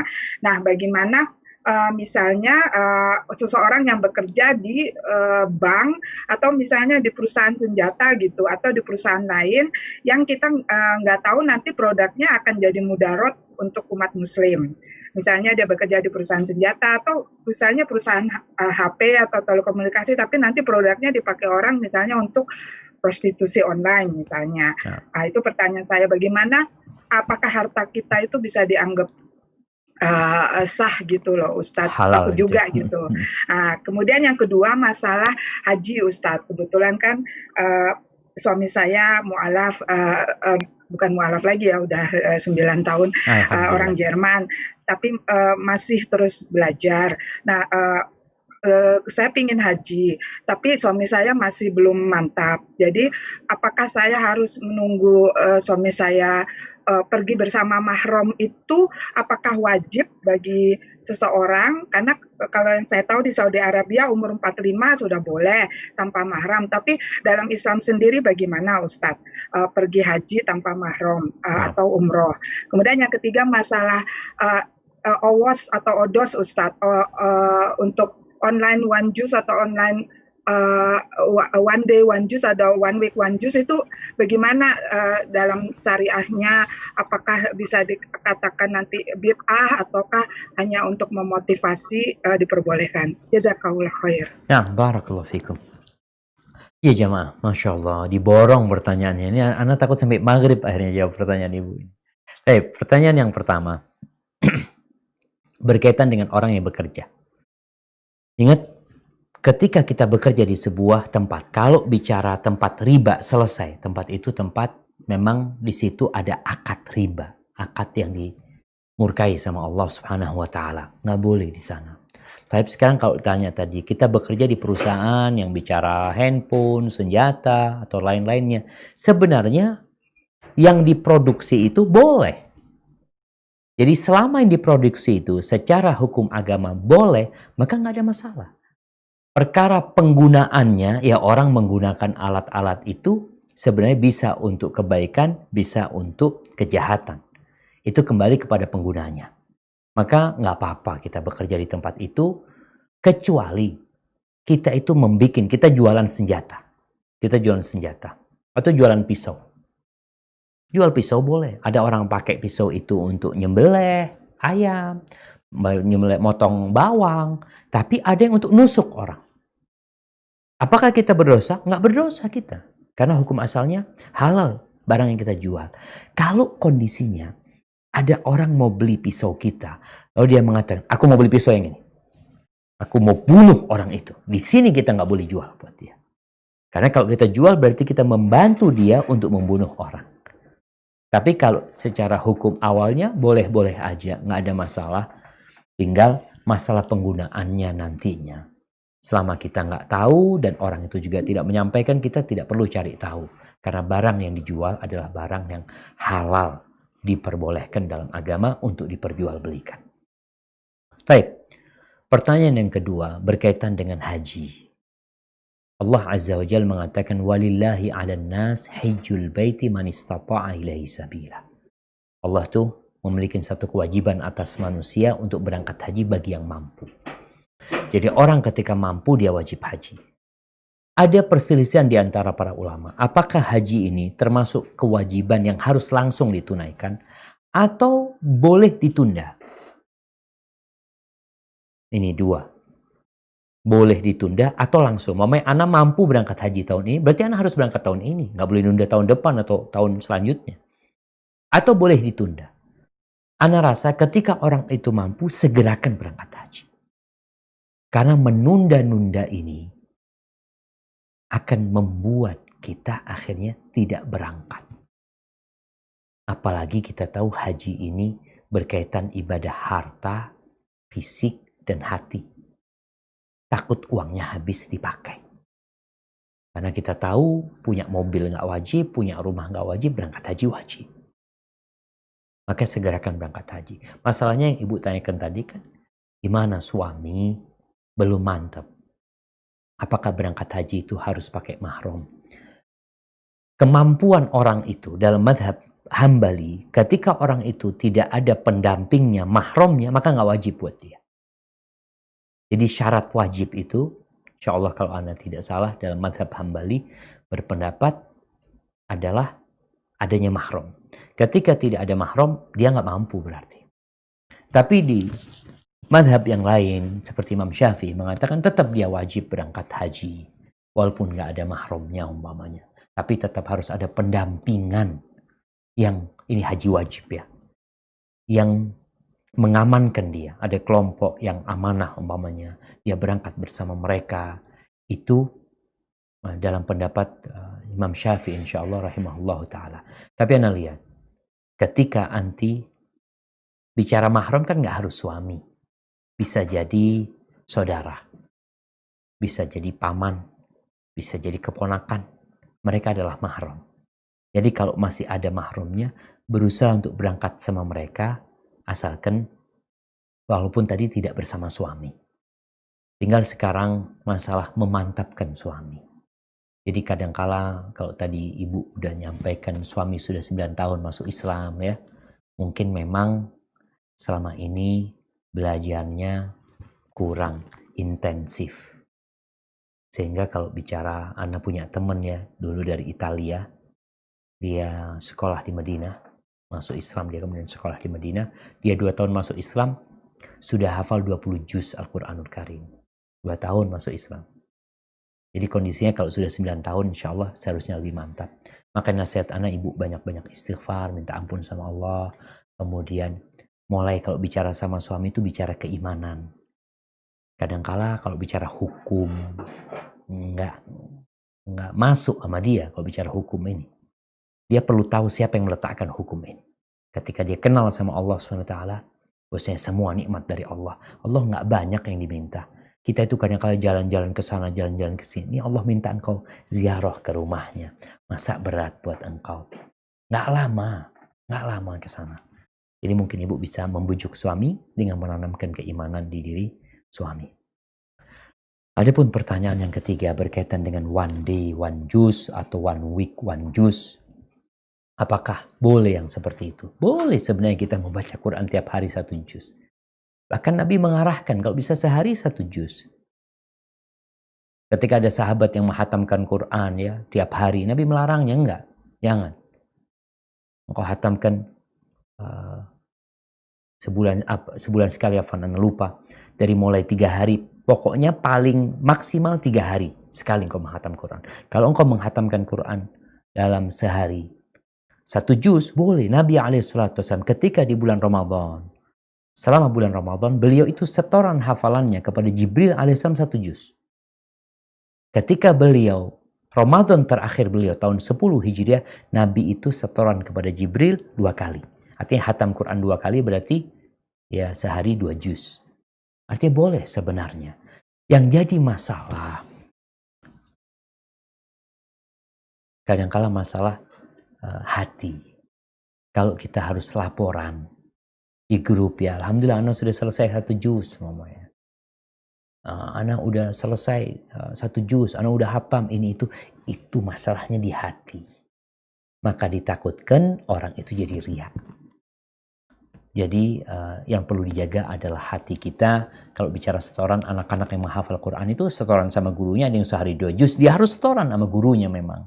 Tapi bukan untuk bukan untuk diketahui orang banyak gitu loh. Karena kita perlu punya amalan yang kita sembunyikan. Hada wallahu a'lam bissawab. Nah, Jazakumullah khair Ustaz. wa iyyakum. Pertanyaan selanjutnya Ustadz, Anda bacakan saja ya. Siap. Pertanyaan dari Mbak Mimi. Assalamualaikum Ustadz, Anda sudah mendengar beberapa pembahasan tentang hukum wanita haji atau umroh tanpa mahram. Namun di sini Anda mohon penekanan dari Ustadz, bagaimana jika seorang wanita tetap ingin haji atau umroh tanpa mahram? Karena Anda benar-benar sangat rindu untuk datang ke sana, bahkan kadang Anda sampai menangis kita melihat Ka'bah. Sedangkan suami Anda memiliki keinginan, tapi tidak jelas kapan waktunya. Jadi tidak jelas Ustaz. Sebelumnya Anda juga sudah terbiasa berpergian ke luar negeri untuk pekerjaan tanpa mahram dan atas izin suami. Jazakallah Ustaz. Iya, barakallahu fikum. Nah, kalau seorang perempuan memang dia biasa safar tanpa mahram, maka berangkat haji. Silahkan berangkat haji. Cuma nasihat ana, banyak-banyak istighfar. Kalau engkau mau berangkat haji, mau berangkat umroh. Tapi kalau arahan ana, tetap berusaha pakai mahram walaupun bukan suami. Cari orang lain yang jadi mahram. Jadi ketika suami menunda-nunda, cari mahram. Keponakan kita, tadi kita sekalian memberangkatkan dia umroh, memberangkat dia haji. Banyak jalan jamaah. Karena berangkat haji tanpa mahram, berat. Berat. Kalau ikut pendapat yang melarang, maka engkau berdosa. Ya, cuma kalau maksa berangkat, ya nasihat ana banyak-banyak istighfar, mohon ampun subhanallah. Hajinya sah, umrohnya sah, tapi karena ada pelanggaran di situ, maka dia perlu memohon ampun kepada Allah Subhanahu wa taala. Yang memang Nabi alaihi salatu wasallam mengatakan, ittaqillah haitsuma kunta, bertakwalah kepada Allah dimanapun kau berada. Wa atbi'is sayyi'atal hasanata tamhuha. Ketika engkau melakukan perbuatan dosa, ikutin dengan perbuatan amal kebajikan. Itu akan menghapuskan dosa-dosa yang kau kerjakan. Wa khaliqin nas bi khuluqin hasan. Maka nasihat ana, kalau ingin berangkat umroh, berangkat haji dalam kondisi tadi suami belum mau mendampingi, cari mahram yang lainnya. Keponakan kita, saudara kita, engkau kumpulkan uang untuk 2 orang. Yang akan mendampingimu, engkau selamat. Keluar dari khilaf para ulama tersebut. Engkau mendapatkan pahala, mengumrohkan orang lain, menghajikan orang lain. Dan hajimu insya Allah lebih sempurna, umrohmu lebih sempurna. Karena engkau menjalankan apa yang diminta oleh Nabi alaihi salatu wassalam. Hada wallahu a'lam bissawab. Syukran Ustaz. Pertanyaan selanjutnya Mbak Dina, silakan bertanya sendiri.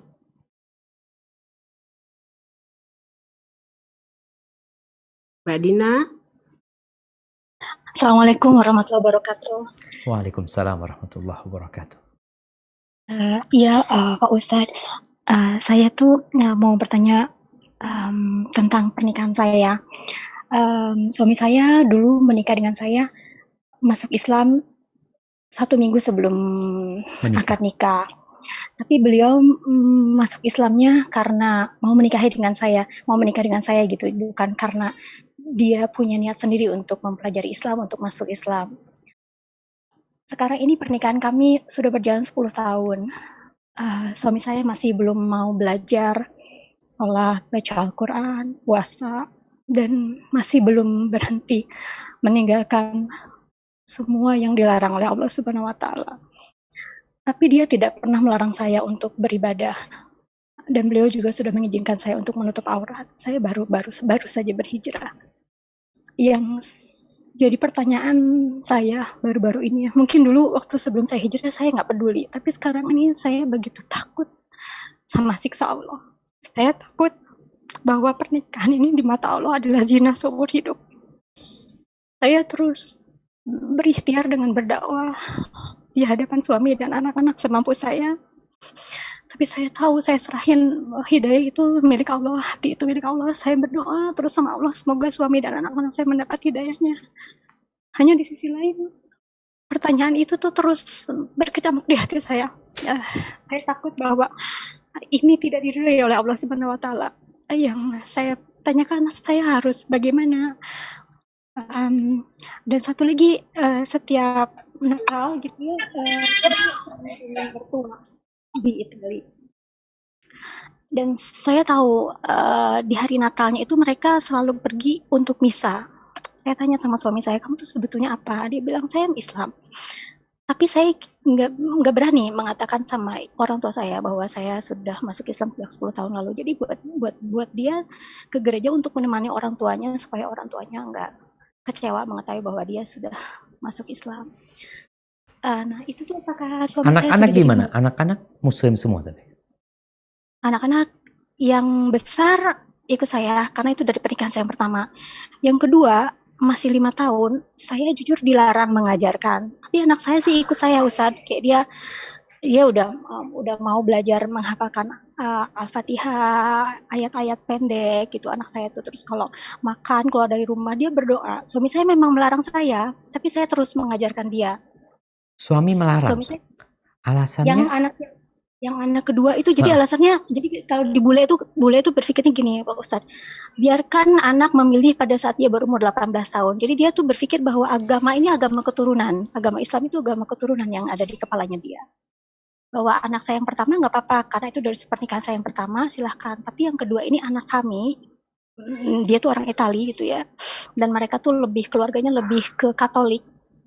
Dia bilang, biarkan anak memilih 18 tahun. Saya tidak mengajarkan dia untuk masuk Kristen, tapi kamu juga nggak boleh ngajarin anak kita untuk masuk Islam. Itu sebetulnya nggak saya ikutin. Jadi ada kondisi-kondisi kan saya pastinya lebih banyak berinteraksi dengan anak saya, jadi saya tetap mengajarkan anak saya. Itu. Siap, barakallahu fiik ya. Semoga Allah mudahkan urusan nanti. Baik jamaah. Alhamdulillah atas nikmat hidayah yang Allah berikan.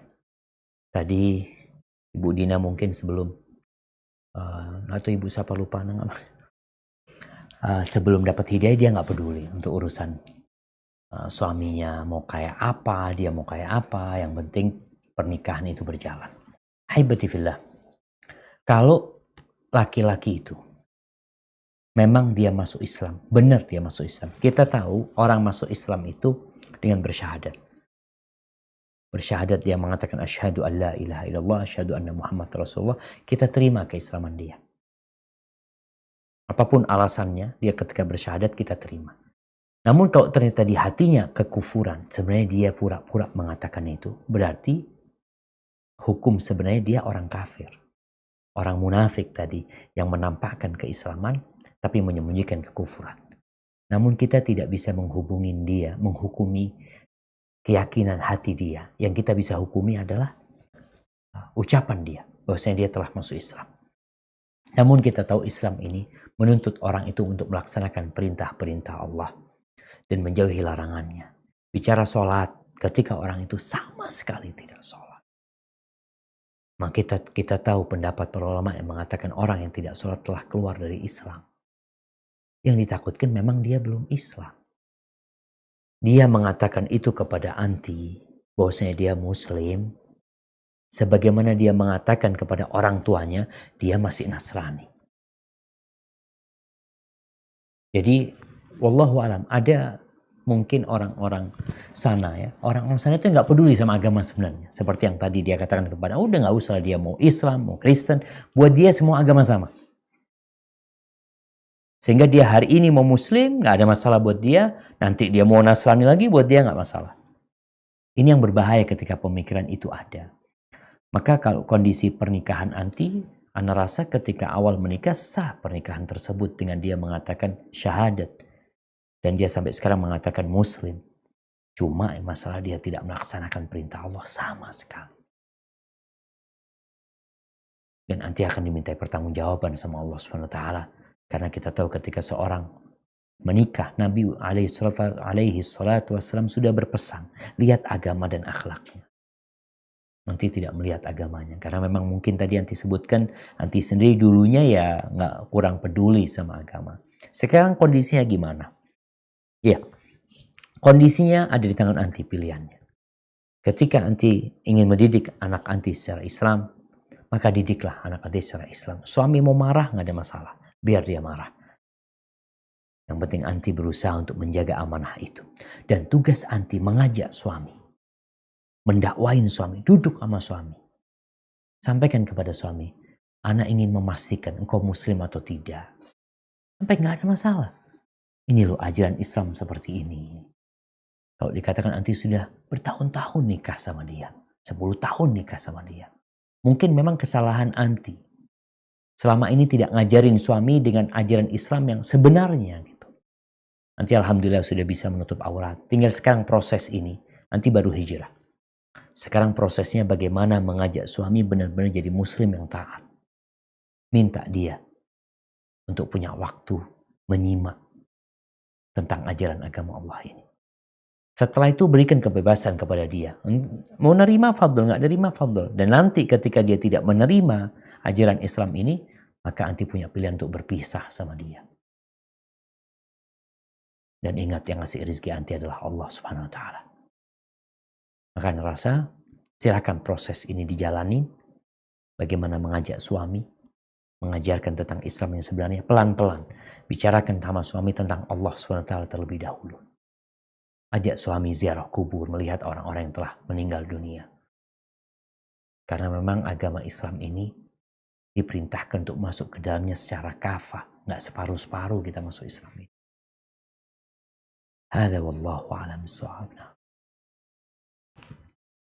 Syukran Ustaz. Pertanyaan selanjutnya Ibu Nan, silakan. Ibu Nan. Ya, Assalamualaikum warahmatullahi wabarakatuh, Ustaz. Waalaikumsalam warahmatullahi wabarakatuh. Saya ada beberapa pertanyaan. Yang pertama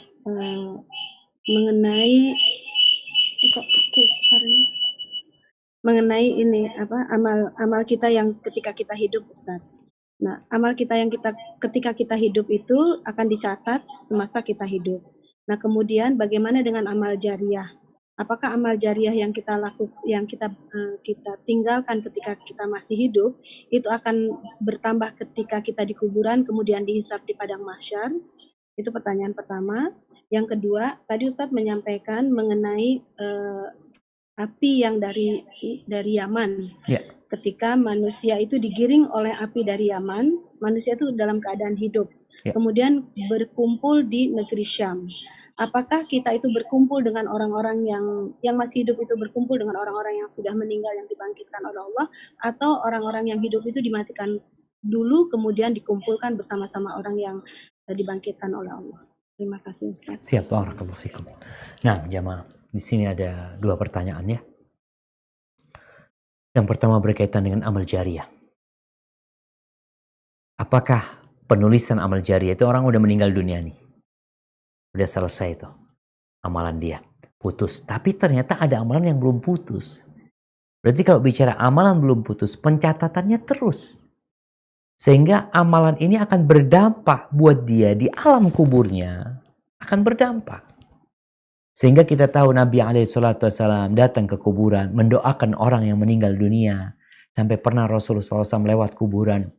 Lalu beliau membelah dahan kurma dan menancapkannya di 2 kuburan. Sehingga kata Nabi SAW, innahuma la yu'adzaban, tuh 2 orang benar-benar disiksa. Mereka disiksa bukan karena sesuatu yang besar, tapi itu besar sebenarnya. Akhirnya Nabi, singkat cerita, Nabi menjelaskan bahwasanya dengan adanya 2 dahan itu Nabi berharap mereka diringankan azabnya selama dahan itu masih kering. Artinya amalan-amalan dia itu akan berpengaruh kepada dia di alam kubur. Sebagaimana doa-doa anak, 3 hal yang tidak putus. Doa anak yang soleh, itu bisa meringankan orang tua. Yang mungkin dia punya banyak dosa ya. Kemudian ketika di alam kubur dia disiksa sehingga istighfar anaknya ini dapat meringankan. Sebagaimana amal jariah, ilmu yang bermanfaat, semakin banyak manfaatnya. Dia umpamanya membangun masjid.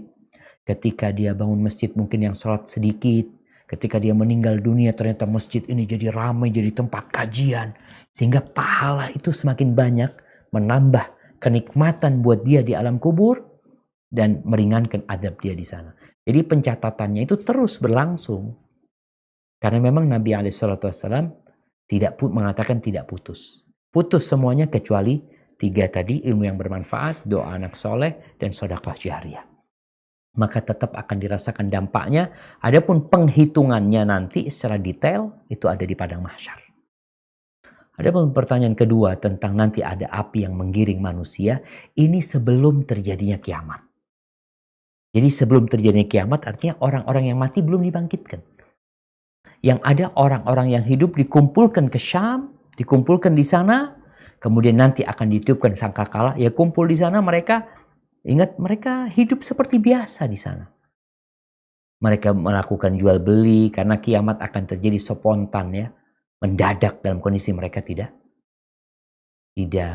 siap untuk menghadapi itu. Jadi yang dikumpulkan adalah orang-orang yang hidup di tempat itu, dikumpulin, baru setelah itu akan ditiupkan sangkakala dan mereka akan mati semuanya. Jadi yang mati belum dibangkitkan pada waktu. Karena kalau bicara yang dibangkitkan itu kan dari seluruh dunia nanti akan berkumpul. Seperti yang di Baqi, Nabi SAW akan, yang di Madinah, Nabi akan dibangkitkan dari kuburannya, kemudian menuju ke padang mahsyar tadi, yang berada di Syam sana. Hadza wallahu a'lam bishawab. Mungkin jamaah kita menuju ke pertanyaan terakhir, karena udah mau adzan di Jember ini. Nah, wah, Ustadz, masih banyak pertanyaan ini. Ini mau adzan maghrib kita ini udah. Naam. Taib. Afwan. Silakan siapa yang mau bertanya. Soalnya ada Mbak Ivo, ada Umu Mutia, ada Rifki lah nanya. Assalamualaikum warahmatullahi wabarakatuh, Pak Ustadz. Waalaikumsalam warahmatullahi wabarakatuh. Ahlan wa sahlan. Lanbik. Yang pertama, Pak Ustadz, saya mau bertanya mengenai yang tadi Pak Ustadz jelaskan, ada 7 golongan yang mendapatkan naungan di alam mahsyar kelak. Yang pertama, apakah orang yang pernah bermaksiat dan selama hidupnya gitu, terus mereka bertaubat, terus berhijrah, apakah masih ada kesempatan untuk mendapatkan naungan tersebut? Kemudian yang kedua, tolong dijabarkan amalan-amalan apa saja atau amal-amal soleh apa saja yang kelak dapat mendapatkan naungan tersebut. Jazakallahu khairan, Ustaz. Barakallahu fikum. Ya jemaah. Ya, berkaitan dengan orang yang pernah berbuat maksiat. Apakah mungkin dia masuk dalam 7 golongan tersebut? Mungkin. Karena sejatinya orang yang bertobat itu man taba taballah alaih. Orang yang bertobat Allah akan menerima tobatnya. Bahkan faulaika yubaddilullahu sayyi'atihim hasanat. Orang yang bertobat dengan benar-benar bertobat kepada Allah Subhanahu wa taala, kalau dia punya 1.000.000 dosa, ketika dia itu bertobat, maka 1.000.000 dosa itu Allah rubah menjadi 1.000.000 pahala. Faulaika yubaddilullahu sayyi'atihim hasanat. Jadi kondisinya mungkin ketika dia bertobat kepada Allah, lalu dia menjadi pemimpin yang adil, atau dia menjadi orang yang hatinya bergantung sama masjid. Tapi ada kondisi yang dia nggak mungkin jadi itu. Seperti pemuda. Ya umurnya dia udah tua, nggak mungkin dia masuk jadi golongan pemuda yang tumbuh besar taat sama Allah SWT. Karena dia udah tua tobatnya. Nggak akan balik tuh. Jadi ada kondisi yang memang dia nggak mungkin. Tapi yang lainnya masih mungkin dia. Kalau memang dia benar-benar ingin. Kalau dikatakan amalan apa saja, selain amalan dari 7 golongan itu, sebenarnya Nabi SAW mengatakan, kullu mri'in fi dhilli sadaqatihi. Setiap orang itu akan berada di bawah naungan sodakohnya. Itu di antara amalan yang dapat mendatangkan naungan buat kita adalah sodakoh. Maka perbanyak sodakoh. Selain 7 hal tadi yang disebutkan dalam hadis Abu Hurairah radhiyallahu taala anhu. Hadza wallahu a'lam bishawab jamaah. Mungkin itu yang bisa Ana sampaikan pada kesempatan kali ini. Insyaallah untuk pertanyaan-pertanyaan yang lainnya bisa kita lanjutkan pada perjumpaan yang akan datang. Ana mohon maaf benar-benar karena memang waktu maghrib di Jember ini lebih dulu ya dari Jakarta, mungkin di Jakarta setengah jam lagi, tapi kita mungkin tinggal 1-2 menit lagi kita akan mendengarkan azan maghrib. Insyaallah mungkin pertanyaan-pertanyaan yang belum bisa dijabarkan secara luas bisa nanti pada pertemuan yang akan datang. Kurang lebihnya ana mohon maaf. Ana kembalikan kepada pembawa acara. Jazakumullah khairan. Dalam kajian-kajiannya, mudah-mudahan semua apa yang dijabarkan oleh beliau menjadi kita ambil hikmahnya untuk kita menjadi pribadi yang lebih baik. Amin amin ya rabbal alamin. Kita tutup majelis ini dengan baca doa kafaratul majlis. Bismillahirrahmanirrahim. Subhanakallahumma wa bihamdika asyhadu an la ilaha anta subhanaka astaghfiruka wa atubu ilaik.